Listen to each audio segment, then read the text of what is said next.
So what is up, amigos? Hope you're doing awesome. There are some stories that stay with you not because of their twists, but because of the silence they leave behind. A certain stillness, a discomfort. Uridavaru Kandante was that film for me. A Kannada story told through multiple viewpoints where the truth wasn't served to you on a plate. You had to dig through it, confront your own instincts, and sometimes just accept there are things you'll never really know. It wasn't just about crime or mystery. It was about perception. It was about how memory gets twisted with emotion, with guilt, with ego. I remember finishing that film and just sitting there, stuck between confusion and awe. Cut to now, and I find myself in a similar space again. Thanks to Black, White and Grey Love Kills streaming on Sony Live, I clicked play expecting a tight crime thriller, but what I got was something much deeper.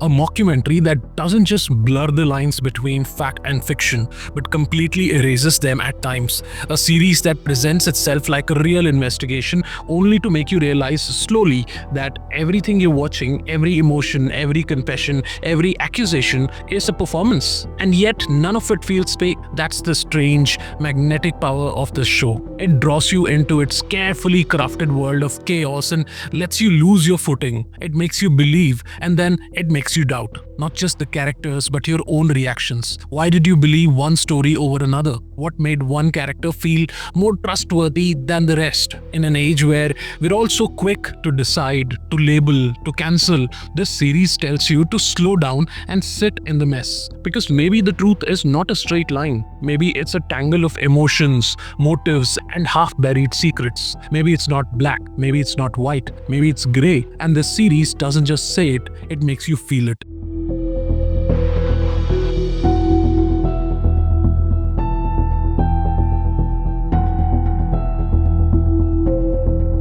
So the series begins with a UK-based journalist named Daniel Gray who travels to Nagpur to document a chilling case, one where a young student is accused of killing 4 people. Among them is his girlfriend, who just so happens to be the daughter of an influential political figure. From the outside, it sounds like the kind of case that would make national news. A tragic love story gone wrong, a student, a politician's daughter, a blood trail, plenty of motive, enough drama to fuel endless headlines. But what unfolds is anything but straightforward. As Daniel begins peeling back the layers of this story, we are introduced to a series of testimonies, interviews, and reconstructed visuals that start to contradict one another. The student's version of events doesn't match what the police claim. The father of the girl seems to have more at stake than just grief. Former cops, neighbors, journalists, each person adds a different piece to the puzzle. But instead of bringing us closer to clarity, they blur it further. And in this blur, the series finds its power. The mockumentary style is so convincing,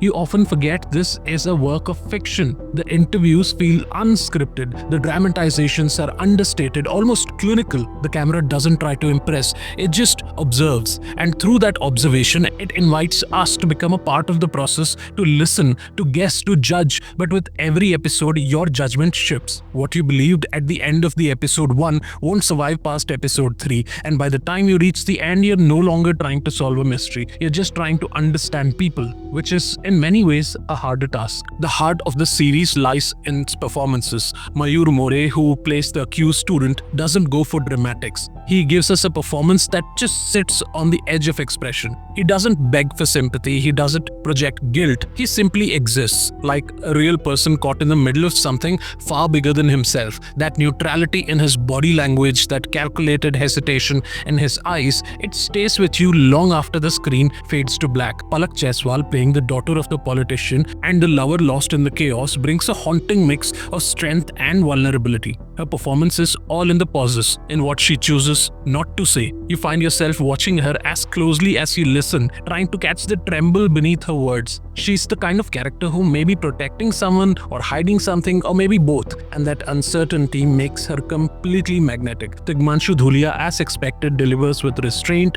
and weight. As a seasoned cop who may or may not be clean, he doesn't command scenes with dialogue, but with presence. And man, another surprise was Deven Bhojani. After being known mostly for comedy and predominantly playing a mere goofy comedian role for years, surprises us with a gritty, gun for hire role in this one. Kudos to his absolutely convincing performance. And then there's a very special mention that has to go to the rest of the cast. The people who appear in the interviews, the fake documentary participants, feel so strikingly real that you begin to wonder if they're actually actors at all. These performances are the backbone of the mockumentary illusion. From journalists to former schoolmates, from bystanders to police insiders, these characters talk to the camera like they're giving real testimonies. There's no performative flair, no staged melodrama, just regular people expressing their shock, their anger, their confusion. It's this realism that grounds the entire show and sells the format so perfectly. Without them, the narrative would collapse under the weight of its own ambition.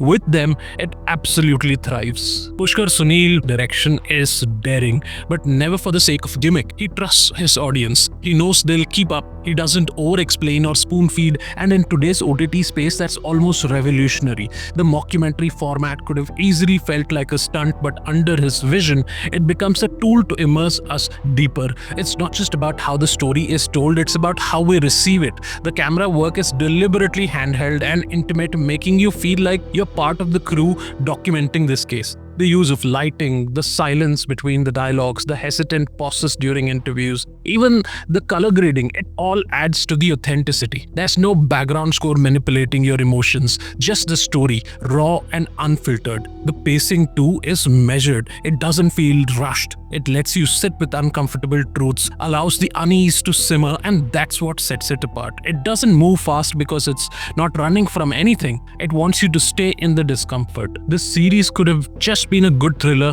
and stopped there, but what elevates Black, White and Grey is its deep undercurrent of social commentary. Without once becoming preachy, the show manages to hold a mirror to our society, specifically how power and privilege work. It explores how the legal system can be manipulated, how the media can build or destroy a person's image, how class, caste and gender influence who gets believed and who gets buried. And all of this woven into the story so smoothly that you don't even realize you're watching a critique of the system until it's already under your skin. There are moments where you're made to reflect not just on the characters' choices, but your own reactions. Why do we believe one version of the story more than the other? Why do we instinctively trust some people and doubt the others? The show doesn't tell you what to feel. It just sets the stage and lets you confront your own biases. Black, White and Grey Love Kills doesn't hand you answers. It hands you chaos, controlled, precise and intentional chaos. The kind that makes you pause between episodes not because you're bored,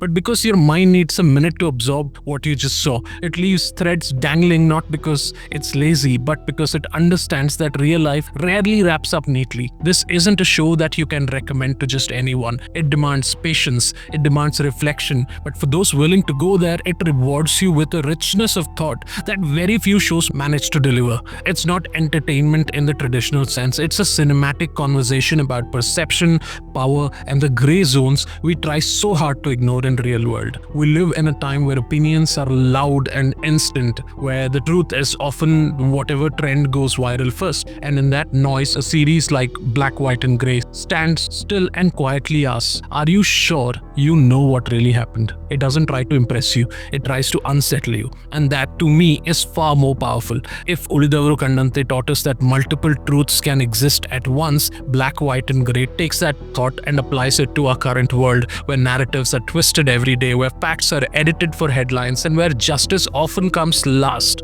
If you're tired of predictable stories and are ready to be challenged by something brave, subtle, and disturbingly real, watch the show. But more importantly, sit with it. Let it echo. Let it make you uncomfortable, because that's where the truth often lives, in the discomfort. And if you've already watched it, do tell me this. Who do you believe? And if this review resonated with you, do like, share, comment, and subscribe to the channel for more such conversations around powerful cinema coming your way soon. Thank you for watching us today. Take care, stay awesome. Bye-bye.